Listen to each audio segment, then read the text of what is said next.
Let's talk about being underestimated. People not noticing you, people having general indifference when they notice you, people aggressively underestimating you. Like, let's say you have an idea. You don't know if people will like it or not, but you put it out there and it just doesn't make the splash you think it could or should. That's what I mean by underestimated.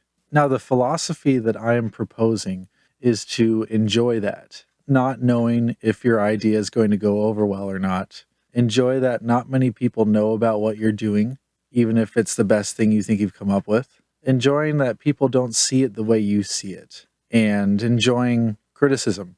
I think this is an important topic. I think it can really make or break someone's enthusiasm for something. Now, my own experiences with this, it's funny because it really is more me that would underestimate myself. But of course, when you start actually sharing what you do with others, you find out that your perspective isn't the only one. You really have to believe in yourself. You have to be an advocate for what you make, what you put out there. Do your best because other people are going to tear you down. You don't need to tear yourself down. Other people will do that. When I started DJing, I've had it at least 4 or 5 times where the person before me was playing music. They had a decent dance floor. I come up to the decks. Sometimes I've even played a track yet. And what's happened is everyone's kind of shook hands and said, well, it's been fun. And then they leave. So that has its own frustration. I mean, here it is. You're about to have some fun playing music that you've worked hard to collect, and everyone decides that's the time to leave. And I've also had it where they didn't come back until the next person comes up. I mean, that's brutal. I could have took those times to say, you know what, I'm just not cut out for this. Clearly, these people want these other DJs, and they're not really interested in what I'm up to. I'd have to change a lot anyways to please them. And at that point, would I even be having fun doing this if I had to entirely change up what I was doing? And to broaden this a little bit, obviously, it's not just DJing, it's anything. I've had my own radio show since 2018. Like, I didn't know how that was going to go, and it's a low power station. It's just an experiment, anyways. But a part of me still was like, oh man, what if people notice? What about those people that are looking around and they think, whoa, look at this? And then word of mouth spreads and it grows. Well, guess what? 5 years later, that never happened.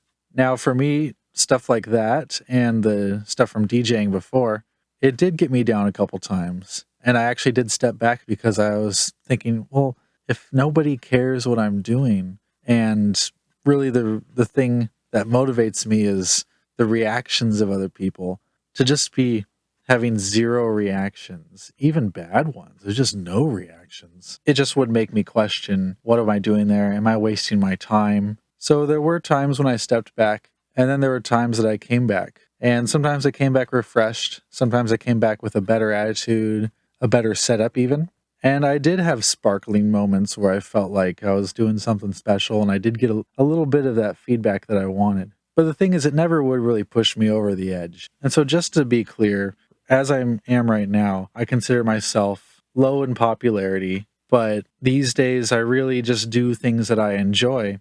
And I put my heart into the things I create, the things I do that are creative and artistic. And I feel that I learned the hard way the real lessons of all these things is that if you really let it, your enjoyment can be sucked away if you rely on other people to come along and notice your value. The first thing I learned is that when I was bugged by not being noticed, when I was bugged by being underestimated, it was because I agreed with them. I was already underestimating myself. I had to realize that it wouldn't have bugged me if I didn't think it was true. And I also had to learn that that's normal, especially if you're really trying something new and you're not sure how it's going to go down. You can be really desperate for feedback, but you could also be full of doubt. So my first piece of advice on that is you don't have to agree with them. You do not have to empathize with the people who don't see your value. You do not have to think that you're a bad person. If anything, you actually have permission to be a little bit full of yourself when you're an artist. There's also the people that are really arrogant out there, obviously, and like they worship their own ground that they walk on. But I think that if you're not that type of person, if you have humility, you probably know. So it's easy to say that you don't have to agree. It's harder to actually not agree with these people who don't value you. So I might not be able to tell you how, to not agree with these people, but I can at least share why it's a good thing to not agree with these people. For one thing, it's self-defeating, and worrying about such things can lead to a life full of stress, energy loss, always feeling behind. You might stop trying what you're doing. You might even stop trying stuff in general. And everything becomes a fight to prove yourself. And you'll never win that fight because, for one thing, you can't repeat your efforts over and over and over again to prove yourself. Like, imagine if 20 times in a day, someone said that you couldn't do something that you know you can do, but you felt like you had to really prove it to them. Well, what if that was every day? You'd get tired of it. Eventually, you would say, you know what? I already know that I know how to do this thing. I don't need to prove it anymore to these absolute strangers that walk up to me out of nowhere saying, hey, I bet you can't do this. And, maybe that's the start of true confidence there, knowing that you don't have to prove that you know how to do what you already know how to do. But I want to spell this out as a metaphor more than anything, because there's no end to people that will come up and try to challenge you, even out of boredom. And there's certainly no shortage of people that are just indifferent because of innocently, they just don't know who you are or what you do. They don't know you well enough. It is an endless battle to try to prove to everybody individually all the time that you have value and that what you have is big and that you'll show everybody. And I know people say that that is a source of motivation for them, but it can burn you out. And it's an external motivation. It's not really an internal motivation. And the problem with that is if your external motivations go away, all you're left with is your internal motivations. And if you can't motivate yourself, then that's an even bigger problem. So I'd like to come at this at an even a little bit different angle. When it comes to worrying about what people think about what you've done or are trying to do, nobody really knows fully what you're trying to do. Even if you try to explain it to them, you could even try to tell them, but you don't always know what it is you're trying to do. And you can't really know the value of something if it doesn't exist yet. Like, as a creative person, if you're thinking of trying a new thing, or if you're just really new at something, you don't really know how good at it you can become. Like, when you look at the pros, they've got like probably 10 years under their belt. Maybe you wouldn't be impressed if you saw them toward the beginning. People legitimately, even if they care about you, they still are going on a leap of faith when they believe in you because they don't really know what you have. They don't really know what you can do yet. So good or bad intentions, it's just not something that really can be accurately measured. So if you're going to fight to try to prove yourself about something, you don't even really know what you're trying to prove unless you just do the thing. And that's another pattern. All signs lead to just doing the thing. Because in the end, no one knows what you're doing until you do it. No one really knows if you're going to be a success until you try. You certainly don't want to quit before you make something great if you really do have a great idea. And you certainly have no business or really authority counting yourself out early because you don't even know how good your ideas are, or bad.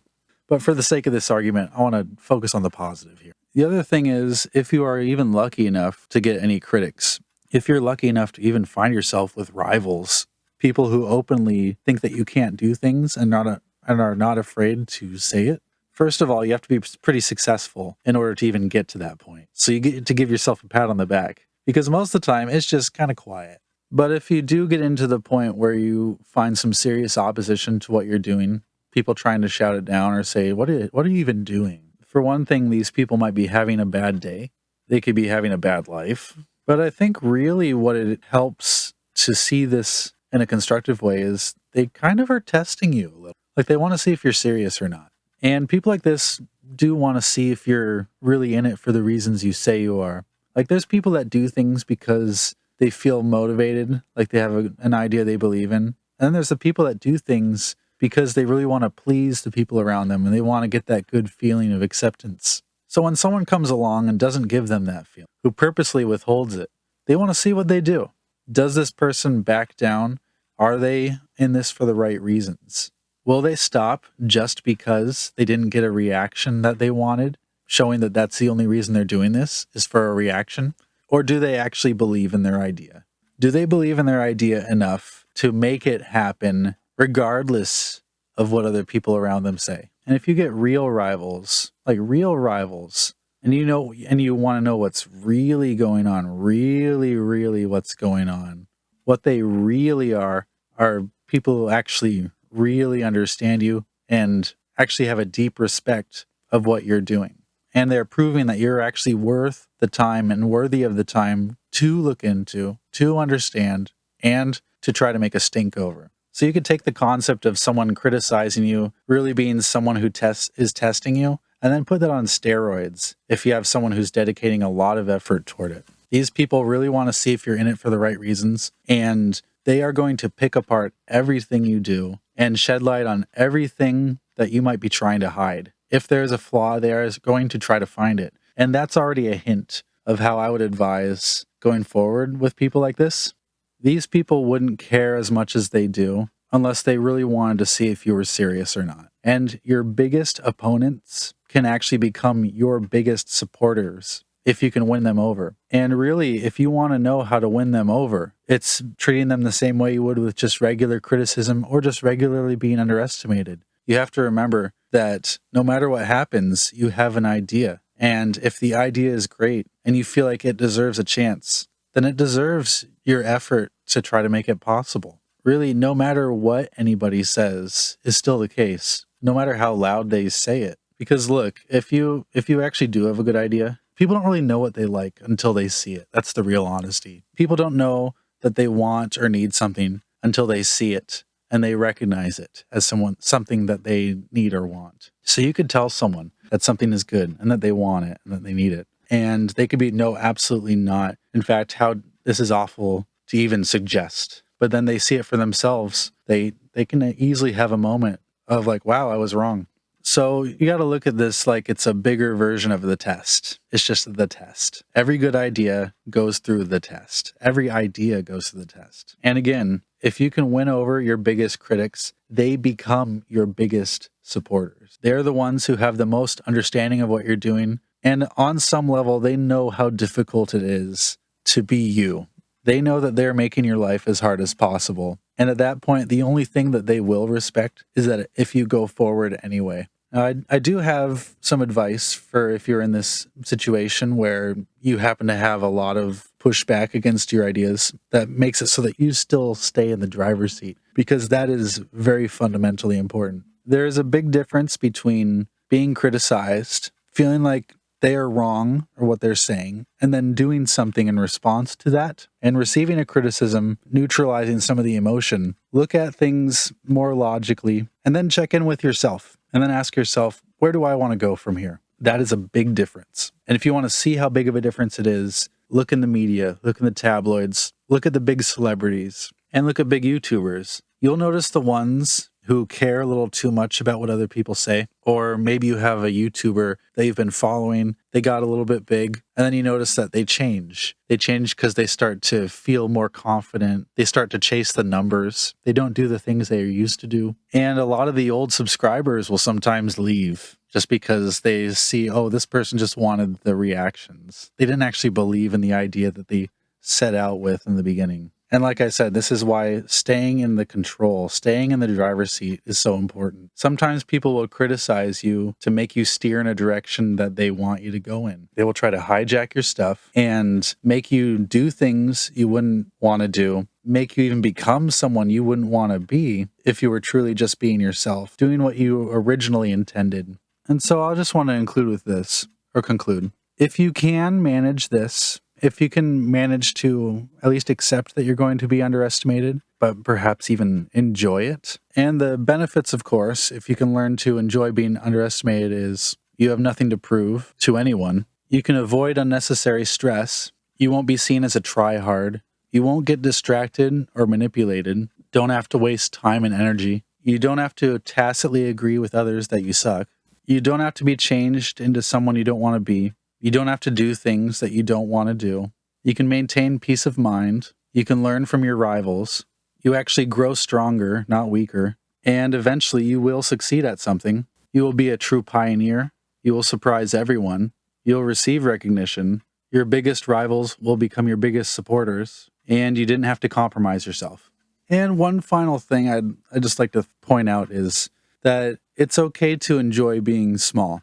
It's okay to have a handful of people that you can actually interact with and have a small community. It's fun for the people who find you because everybody likes an underdog or someone who's underappreciated out there. People like to stumble upon people who are small but have good ideas. And they know that their comments are more likely to be received too. They know that they're more human because they haven't been sucked into the machine. They couldn't possibly be doing it for fame yet. Or at least if they are, they're not currently having that validated. So they still have to do it for the reasons they say. And something really kind of unfortunate happens when people become too big is they lose that connection. And if you look in interviews, sometimes celebrities really do say that it's more of a curse to become famous because they can't really do normal things. They can't have these normal relationships. So I think it's better to be in the spot of being underestimated. Sure, you stay small, but you stay free, you stay sovereign. And I would hope that people realize that you're still going to touch people, you're still going to change people's lives. You can still make an impact on the few people that you can connect with. And as they say, change one person, change the world. Don't underestimate what it means to be doing what you love, having a small audience that does appreciate you, and being able to have that connection. Stay grateful for that. So stop worrying if people are underestimating you, and just show people the thing that you're afraid to show.